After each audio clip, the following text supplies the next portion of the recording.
Assalamualaikum warahmatullahi wabarakatuh. Hi everybody, it's nice to see you again and welcome to my English lesson. And here I'd like to continue my explanation about reported speech. Yeah, and today I'd like to emphasize on how to change the direct speech into indirect ones. Yeah. Jadi kita masih melanjutkan tentang masalah reported speech dan sekarang ini kita mau memfokuskan pada bagaimana sih merubah kalimat langsung menjadi kalimat tidak langsung ya. It is a little bit difficult but I'm sure that if you follow my instruction it will be easy ya. Jadi ini agak sulit memang, tetapi tolong diikuti instruksi saya, insya Allah lebih mudah nanti akan jadinya ya. Oke ya, please join my lesson, listen my instruction. Go on to the next slide. Okay. Okay, students, let me tell you how to change direct sentence into indirect one. Ya.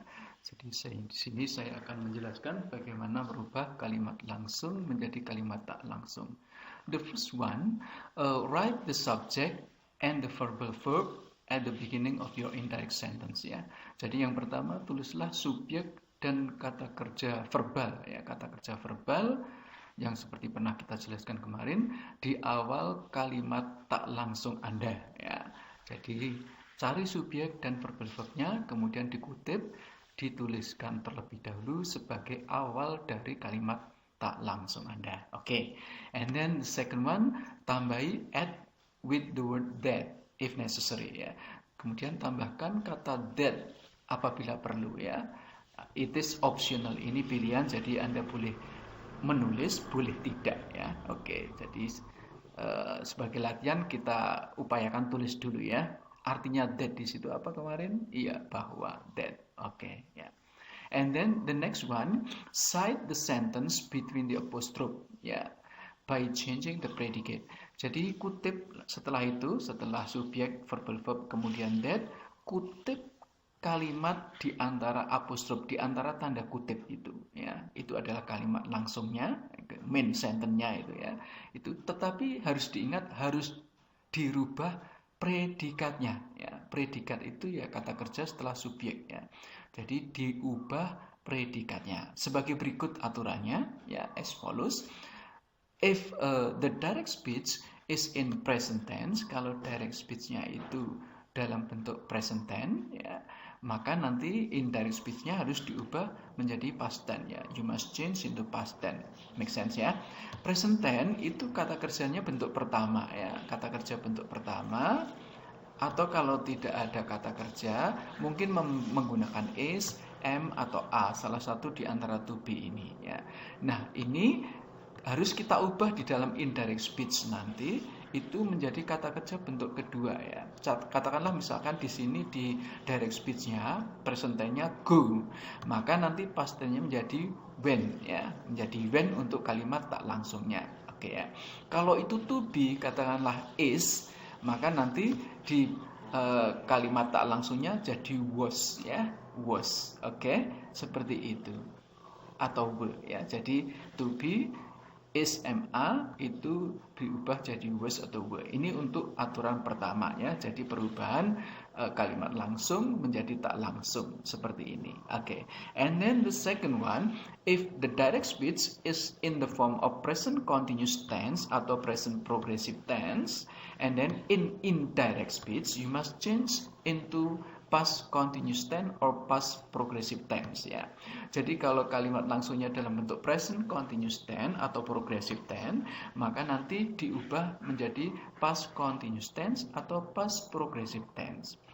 Present continuous tense itu bentuknya adalah to be, is, am atau a ditambah kata kerja ditambah ing, bentuk ing ya. Misalkan is playing, is talking, am eating, a wandering, a delivering, dan seterusnya. Itu ya, itu adalah bentuk present continuous tense. Nah, seperti itu bentuknya kalau direct speech-nya, maka indirect speech-nya harus berubah. To be-nya is ma jadi was atau were, kata kerjanya tetap ditambah ing ya. Jadi was atau were, kemudian kata kerja bentuk ing. Kalau present continuous-nya itu misalkan is talking, maka past continuous-nya nanti menjadi was talking atau were talking ya, tergantung subjeknya berikutnya. Oke ya, seperti ini. Oke. And then the next one, kalau kalimat langsungnya itu if the direct speech is in the form of past tense, you must change it into past perfect tense in indirect speech ya. Jadi kalau direct speech-nya itu past tense, maka bentuk indirect speech-nya dalam bentuk past perfect tense ya. Seperti ini. Past tense itu kata kerja bentuk kedua ya, kata kerja bentuk kedua. Misalkan when, go itu ya, go jadi when, ini when ya. Misalkan lagi talk pakai ed ya. Seperti itu adalah past tense. Nah, itu nanti diubah menjadi past perfect tense seperti ini. Harus ada head-nya dulu ya, harus head dulu baru kata kerja bentuk ketiga dari kata kerja bentuk kedua tadi itu. Misalkan tadi past tense-nya when, maka past perfect tense-nya menjadi had gone ya, had gone. Kalau tadi misalkan waited ya, waited pakai ed, maka past perfect-nya had waited. Oke, make sense ya. And if there is no verb in the direct speech, kalau direct speech-nya tidak ada kata kerjanya, maka pasti pakai salah satu ini, was atau were untuk past tense-nya ya. Was atau were. Nah, kalau was atau were, nanti in direct speech-nya you must change into had and then been ya. Jadi apapun was atau were, nanti past perfect tense-nya menjadi had been ya, had been. Make sense ya? It's very easy, gampang ya. Oke. Go on to the next slide, the second slide. And then the next one is if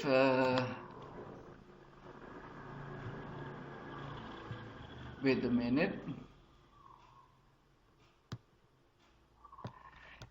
If the direct speech is in the present perfect tense, yeah, and then in indirect speech you must change into past perfect tense. Jadi sama seperti past tense tadi.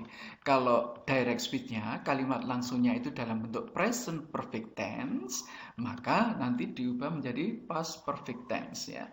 Present perfect tense is in the form has or have and then verb 3 atau past participle, you can say like this ya. Jadi bentuk present perfect tense itu adalah have atau has ya. Kemudian kata kerjanya bentuk ketiga. Oke? Bentuk ketiga. So, you must change in indirect speech become had and then past participle ya. Had kata kerja bentuk ketiga. Contohnya misalkan has waited ya, has waited, maka nanti past perfect tense-nya menjadi had waited ya, had waited ya. Lagi misalkan have talk, maka nanti past perfect tense-nya menjadi had talk ya, had talk. And then if there is no verb, kalau present perfect tense-nya itu tidak ada kata kerjanya, maka pasti pakai been ya, has been atau have been. Maka nanti harus berubah menjadi had been ya, untuk kalimat tak langsungnya menjadi had been ya. Make sense ya? Seperti itu. Oke. The next one. If the direct speech is in the form of present future tense, in indirect speech you must change it into past future tense ya. Jadi kalau kalimat langsungnya dalam bentuk present future tense atau sering Anda sebut future ya, future, maka nanti indirect speech-nya dalam bentuk past future ya, past future. Misalkan dia pakai will ya, pakai will, maka nanti bentuk kalimat tak langsungnya harus menjadi would, harus jadi would ya, harus lampau would. Kalau dia pakai shall, maka nanti harus kamu ubah menjadi should ya, seperti ini. Kata kerjanya tetap sama ya, baik itu yang pakai be maupun yang kata kerja. Jadi sama, tidak berubah. Yang berubah cuma will and shall ya, menjadi would atau should. Itu untuk bentuk future. Make sense everybody? The next one. Model auxiliary in present dan kemudian di dalam kalimat tak langsungnya harus berubah menjadi model auxiliary in past ya. Model auxiliaries itu adalah yang sering Anda dapatkan itu adalah can, may, must ya. Should juga ya. Can, may, must, should dan seterusnya. Itu adalah model auxiliary ya. Kata kerja modal ya, artinya membantu kata kerja menyampaikan sesuatu ya. Kalau misalkan model auxiliary-nya Anda menggunakan can ya, can, nanti di dalam kalimat tak langsungnya itu you must change into could ya, diubah jadi could ya. Sedangkan kata kerja maupun pakai be itu tetap ditulis sama persis. Yang menjadi fokus perhatian perubahannya adalah di modelnya ini ya. Apakah itu can, may atau must atau yang lainnya ya. Can sekali lagi untuk kalimat langsung maka nanti diubah menjadi could untuk kalimat tak langsungnya. Kalau dia di kalimat langsungnya pakai may, maka nanti kalimat tak langsungnya menggunakan might ya, might. Kalau dia pakai must, kalimat langsungnya pakai must, harus ya. Model auxiliary keharusan, harus. Maka nanti di kalimat tak langsungnya Anda ubah menjadi had to ya, had to ya. Oke, dari sini bisa kita lihat bahwa semua bentuk kalimat tak langsung itu lampau, lebih lampau. Kalau dia kalimat langsungnya lampau, maka lebih lampau lagi ya. Maka ada perfectnya. Kalau dia past tense, maka past perfect ya. Kalau dia present, lampaunya present adalah past ya, simple past seperti itu ya. So it is very easy principle to hear, to listen ya. Jadi itu adalah hal yang prinsip untuk bisa didengarkan tentang kalimat langsung dan kalimat tak langsung, perubahannya seperti itu. Okay, everybody? And then the next one, the change of this ya. Kalau kalimat langsungnya itu menggunakan this, maka di kalimat tak langsungnya in indirect speech you must change into that ya. Jadi kalau kalimat langsungnya pakai this ini, maka nanti di kalimat tak langsungnya Anda ubah diganti dengan that itu ya, that itu. Kalau jamak this-nya jadi this seperti ini di kalimat langsungnya, maka in indirect speech you must change it into those ya, those, this, those. Okay, make sense everybody? Ya, cuma ini yang perlu dihafalkan ya. Kemudian untuk perubahan yang lainnya, yaitu perubahan tentang kata ganti orang, personal pronoun, itu nanti kita jelaskan lebih lanjut. Dan sekali lagi, yang terakhir, if the main sentence is in imperative, nanti ini kita jelaskan. Kalau kalimat langsungnya itu dalam bentuk perintah, ya, baik itu berupa perintah, permintaan, permohonan, command request maupun larangan, prohibition ya. Nanti kita bahas lebih lanjut. Kita fokus sampai ke G aja dulu ya. Oke, make sense everybody? Oke, I think it's enough and you can do the exercise. Okay, let me show you how to change ya by applying the instruction that I have explained to you ya. Jadi saya beri contoh bagaimana mengubah kalimat langsung menjadi kalimat tak langsung seperti penjelasan saya tadi ya. Oke ya. Ini adalah pekerjaan kita kemarin di pertemuan sebelumnya ya. Kita pakai ya. Okay, the first one from the direct speech number 1 here, you can see were here is the predicate ya. Were ini adalah predicate, maka nanti pasti akan berubah ya. Ini past tense ya. Okay, and then the first one based on the instruction, sesuai dengan instruksi saya tadi, yaitu yang pertama, please find the subject and the verbal verb ya, subjek verbal verbnya. Subjeknya adalah Sumedang Disaster Mitigation Agency Head Ayi Rusmana. Itu ada subjeknya, verbal verbnya set ya. Lengkapnya set on Saturday as quoted by kompas.com. I write the same ya. Saya tulis lengkap seperti itu ya. Nah, ini jadi subjeknya, Sumedang Disaster Mitigation Agency. You can abbreviate into BPBD Head Ayi Rusmana said ya. Berkata itu verbal verbnya said. On Saturday as quoted by kompas.com, itu adalah komplement pelengkap dari perkataan yang disampaikan Ayi Rusmana itu. Oke. Nah, setelah itu apa tadi yang kedua? Add the word that ya. Tambahi kata that. seperti ini. Oke. Nah, setelah itu baru main clause-nya di main sentence-nya di antara apostrof ya, antara around sampai houses itu ya. Around sampai houses dengan catatan nanti predikatnya di situ were ini ya, were yang sudah saya garis bawah itu cetak tebal itu nanti harus diganti. Ini kan past tense. Tadi kalau direct speech-nya past tense maka diubah menjadi past perfect tense. Maka akan ketemu kalimatnya menjadi around 12 people had been inside the house ya. Seperti itu. Easy, gampang ya.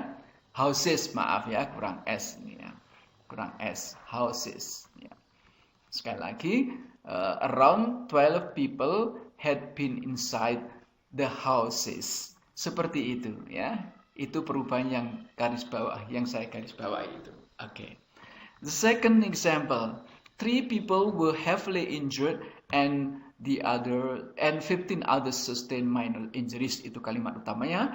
Kemudian subjek dan verbal verbnya adalah Raditya said in a statement. Nah, ini harus kita tulis dulu di dalam kalimat tak langsung ya, menjadi Raditya said in a statement. Kemudian langkah kedua tambahi that, bahwa ya, that. Kemudian kalimat utamanya di antara apostrof tanda kutip itu kita pakai lagi, kita kutip 3 people dengan catatan were itu predikatnya itu harus kita ganti ya. Itu kan past tense seperti nomor 1 tadi, berarti menjadi had been ya, had been menjadi had been.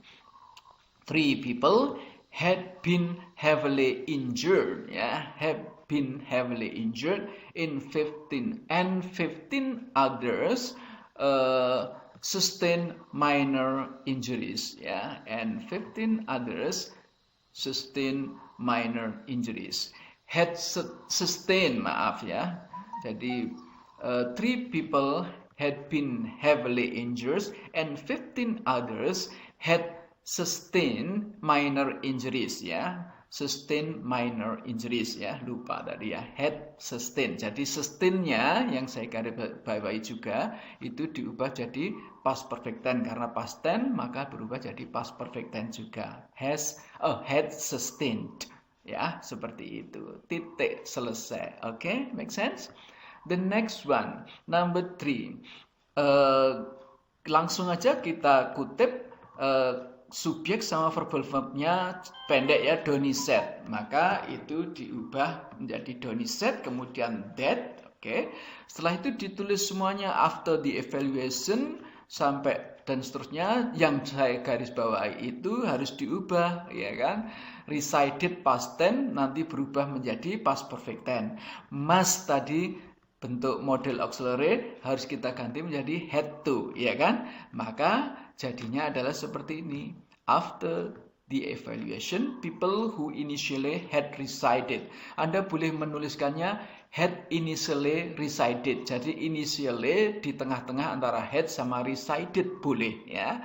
Ini biar kita bisa melihat perubahannya secara jelas, maka saya jejerkan sekalian ya. Saya jadikan satu resided jadi had resided. Begitu ya maksud saya, biar jelas perubahannya ya. And then must become had to, seperti itu yang tertulis di cetak tebal garis bawah itu. Oke? Make sense ya? And then the next one, number 4. Donny said, itu adalah subjek verbal verb. Kemudian setelah itu that langsung disambung dengan kalimatnya dengan perubahan yang saya garis bawahi, will itu. Will provide itu future ya, future, present future. Maka will-nya nanti menjadi yes, would, right? Jadi kalimatnya menjadi seperti ini. Oke, Donny said that the Sumedang administration would provide the area for the relocation. Ya. The last example, contoh kelima. This extreme condition potentially lead dan seterusnya, itu kalimat utamanya di antara tanda apostrof. Kemudian Guswanto said in a recent statement, itu adalah verb, subjek dan verbal verb diikuti itu, maka kita tulis kutip dulu ya, ditambahi that, kemudian baru kalimat di antara apostrof itu dengan catatan this tadi ya, yang jamak itu ininya itu ya, ini jamak this, Diubah jadi apa tadi? Yes, those. Oke, nanti berubah jadi those. Kemudian predikatnya lead. Lead itu bentuk irregular verb, tidak teratur. Nanti berubah menjadi led. Maka kalimatnya menjadi seperti ini, ya. Those extreme condition potentially led to hydrometeorological disaster, ya. Success, floods, landslide, and high sea waves, ya. Nah, seperti itu perubahannya. Oke, it is easy, I think, and I hope all of you can understand my explanation. Okay, now you do the same in the exercise, ya. Please do the exercise now, ya. Sekarang Anda kerjakan latihannya, ya. Okay. Okay, your job now is to change the 5 direct sentence here into indirect ones, ya, by applying the instruction that I have explained to you, ya. Jadi Anda tugasnya mengubah kalimat langsung 5 nomor ini menjadi kalimat tak langsung seperti instruksi yang saya berikan pada penjelasan saya di muka, ya. Okay, and then if you have finished, please send your job into our Schoology in the folder of assignment. Once again, in the folder of assignment. Okay, I think it's enough. See you next time, and Assalamualaikum warahmatullahi wabarakatuh.